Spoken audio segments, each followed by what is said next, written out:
Welcome to Building Nebraska, a podcast for dreamers and doers. We'll ignite your passion for entrepreneurship while highlighting those who turn ideas into reality. Building Nebraska is brought to you by the Engler Agribusiness Entrepreneurship Program at the University of Nebraska-Lincoln. Today we are in the metropolis of Burr, Nebraska, and I am joined by Amy Oswald, owner and operator of Adeline's Bakery. Amy, thanks for joining us. Thank you. Well, where we are sitting today is a true backyard bakery. Give us a little bit of background on how the business came to be and how you got to this point. Well, it's one of those, I've been baking since I was probably 16, and I've always wanted to do something like this. But you know, life happens. and you gotta wait. I said I always you gotta wait until God tells you can do things. And so I'd always said when I was at work, man, I wish I could just quit working from October to December because all I want to do is bake, you know. And then we read about the cottage food law in Nebraska one year and a couple years ago, and it's just kind of blown up since then. You have to fill out an application and take lessons and schooling and blah, blah, blah, and follow the cottage food law and all of that. And I just jumped off the diving board and went for it. Very cool. Well, I wish that our listeners could smell how good it smells in here and see the setup you have. But for those listening, describe what your shop looks like and kind of your kitchen setup too. Well, the vibe when you walk into the stores, we want it to look like an old general store, like something that you would have found, like your grandma would have gone and traded eggs for things. And, you know, we can. So I make jams and jellies. And so it's just kind of got that kind of a vibey feel. I've got 6 grandkids. So I always want it to feel like, you're getting a hug when you walk in. So it's a whole, and people get it when they walk in here. You know, it's the smells and the feeling, and so that's kind of what this vibe is here in the store. Over in the kitchen, it's just my it's one of those, I don't let anybody into it. It's my little cave, my mom cave, my grandma cave, and where I can kind of go crazy doing whatever I want. Yeah, absolutely. Well, there are 2 prefabricated sheds in your backyard. What made you decide to go this route as opposed to opening a traditional storefront? A brick and mortar. Cost, first off, we had looked into brick and mortar and the upkeep on an old building, and you know, you got your taxes, your overhead, everything. And we were like, you know, we even talked to a bank, and it was like, well, yeah, you can do that, but then you've got, we got a mortgage on your house. And it's like, if we had done it when we were going to do it, the pandemic happened. And that would have we'd have lost probably everything.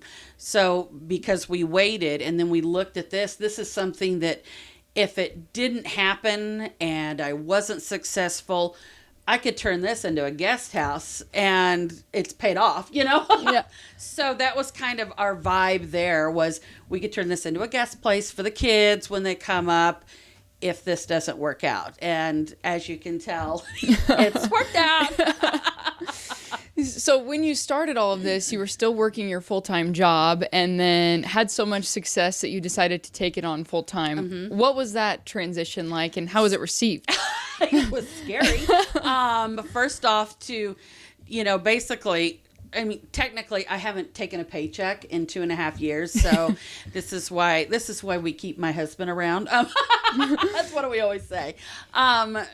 So that was kind of a scary thing to go from 2 incomes to 1 income, but everything transitioned smoothly on our end. And that was what was most important. Yeah. Well, it's clear just how passionate you are about baking and about this bakery in particular. Where does this passion come from and where did you learn to bake? Oh God. Okay. So I'm going to try not to get teary here, but it's named after my grandma Adeline. And grandma was one of those that when you walked into her house, the first thing you smelled was coffee and bacon because they had bacon every morning. But grandma never, ever, ever let anybody go hungry. There was a space at her table. She raised 10 kids. So it was just always so much love there. I'm so sorry. So I didn't actually learn to bake from her. I just saw what she did and how she made people feel. And so then probably most of it, my mom would let me bake. I'd be like, "Oh, Mom, can we try this?" And so she kind of gave me free reign in the kitchen from probably junior high on. And then, like I said, I just started doing stuff, and I was always baking, and I'd send it with Joe to work. And, the kids were always very ecstatic that I had the cookie jar was always full, and so.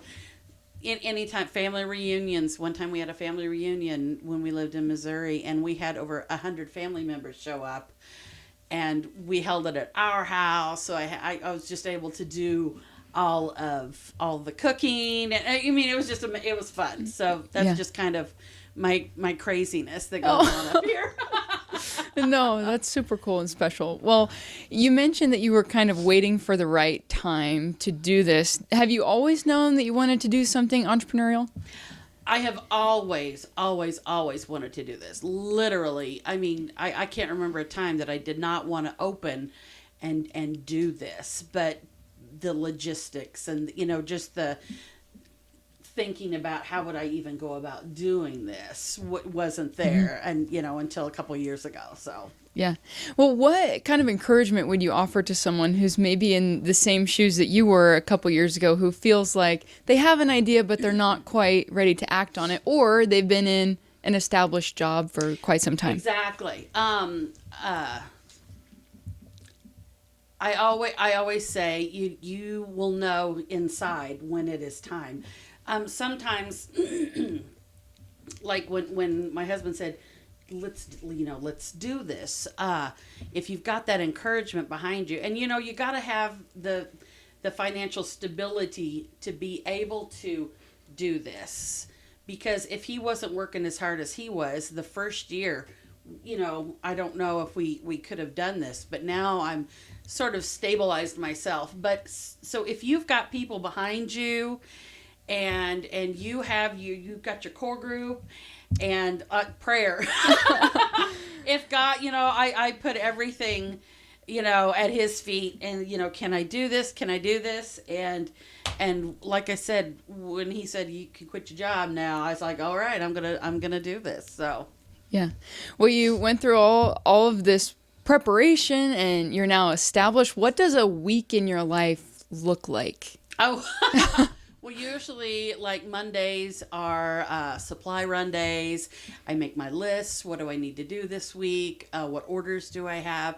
And then, because I'm a notebook girl. So, Monday, this is everything I need to do.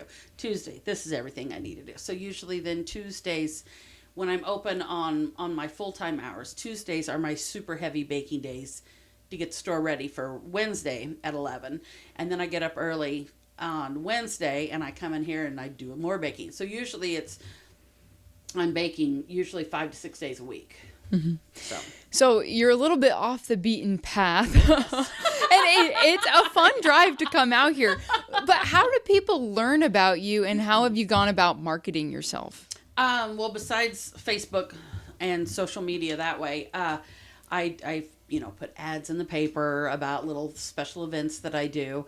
And then when I applied for the Nebraska Passport Program, I had no idea, that I would even get picked. And so once I got that under my belt, I mean, that was insane last summer. We had over 2,400 people through this store. Wow. Not even counting the people that would come by on the days that I'm not open, and just to get their stamp. So the amount of people coming through here was absolutely astronomical. We were sold out usually every week. Some days I'd get sold out on Wednesday, and I would have to call my husband and say, you got to go get me a case of butter. You got to. And so poor Joe learned how to roll cinnamon rolls and make icing for cinnamon rolls, because it was just, and we would be baking sometimes till 9:30, 10 o'clock at night to get the store stocked back up for the next day. And so the passport program was absolutely insane and such a huge boost. And I've already, I still have people coming from Lincoln and Omaha.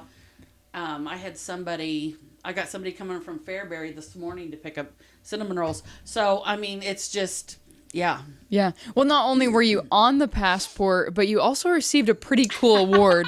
Yes, Tell us what that award was and what it meant. I had no idea that, oh, you're our favorite stop. I would hear people say you're our favorite stop. I didn't realize that they did an awards program, and I was actually picked out of all 70 stops as the favorite stop of the entire passport program. So I got a really cool award over there on the wall, and I was absolutely blown away to be recognized, somewhere where I wasn't raised here, but we love Nebraska. I mean, yeah. You're not going to, there have been times where like, oh, you want to move back to Missouri? Nope. No. I love where I'm at. This is my little piece of heaven right here. Yeah. So that was just such a huge boost to get that. That was amazing. Well, you said your goal is to make everyone feel like they're getting a warm hug when they walk in here, and I would say that you accomplished that. Yes. Well, I'm sure that was a high point for sure to receive that award, but have there been any challenging moments through opening this business that have made you be like, was this really a great idea after all? Yeah. I would definitely say last year when the first week we had Lincoln Journal-Star came out and did an article, and I thought it was going to be a little blurb in the local section about the passport program, and I was front page. And that happened on a Monday, and on Wednesday at 8 o'clock that morning, the cars started pulling in. And it didn't let up. That entire week was absolutely insanity. And it was at the point that I was like, what did I do? So that was pretty crazy that week, Yeah. Well, as you reflect on the journey up to this point, what are some of your goals moving forward, either for this year or well into the future? You know what? I'm happy where I'm at. I've had a lot of people go, oh, you should open a brick and mortar. People love pulling in here. I mean, in the summer and springtime, the flowers are blooming, and, I got cats running around, and the kids love it. And, the grass looks nice. And they like pulling in here. We've got picnic tables set up for people to sit outside and eat. I've got a microwave. If you want me to zap your roll, and I always do free coffee. So I don't charge anybody for coffee. So we always have free coffee. And so going forward, as long as I'm staying busy, and now that I know what happened last summer, I can handle it. Mm-hmm. So I'm hoping to be busy this summer. I mean, I realize I'm not on the passport program this year, but I've already had so many repeat people that I think I'm going to be just fine this year. Yeah. Well, the saying, build it and they will come, certainly comes to mind with this business. What encouragement would you offer someone who is looking to open a somewhat unconventional business of their own? Oh, do it. Life is too short. If you can figure out a way to make it happen, and I am living proof, you do not have to go to culinary school. You do not have to go to college to do something that you absolutely love to do. I highly encourage anybody that don't think that when you graduate high school, you immediately have to go to college and get saddled with student loans. Do what you absolutely love to do. And if you got to work a full-time job and do it in the evenings, do it. Do what makes you happy, because life is just too short. Yeah. Well, this conversation has been so inspiring, but I would be remiss to not ask you what your favorite baked good in the shop is. Do you have a favorite? Is that like picking a favorite child? It is. It is. I love it all. I mean, I'm not a salad girl, as you can tell. So, it just depends on my mood. Sometimes, when I'm baking cookies, I'm like, oh, that's an ugly cookie. I better eat it. So that's the part of the fun part, is having my own shop, is I get to do what I want to do. Yeah. So, yeah. Yeah, very cool. Well, Amy, thank you so much for spending time with us and sharing your story today. I'm certainly inspired, and I kind of want to tear into a cinnamon roll. Oh, goodness. Well, thank you. Thank you for letting me do this. Yeah, absolutely. Well, once again, that's Amy Oswald, owner and operator of Adeline's Bakery here in Burr, Nebraska. I think our whole crew is excited to peruse what you have here. But thanks to our friends at the Angler Agribusiness Entrepreneurship Program at the University of Nebraska for their support of this podcast, and we'll see you next time.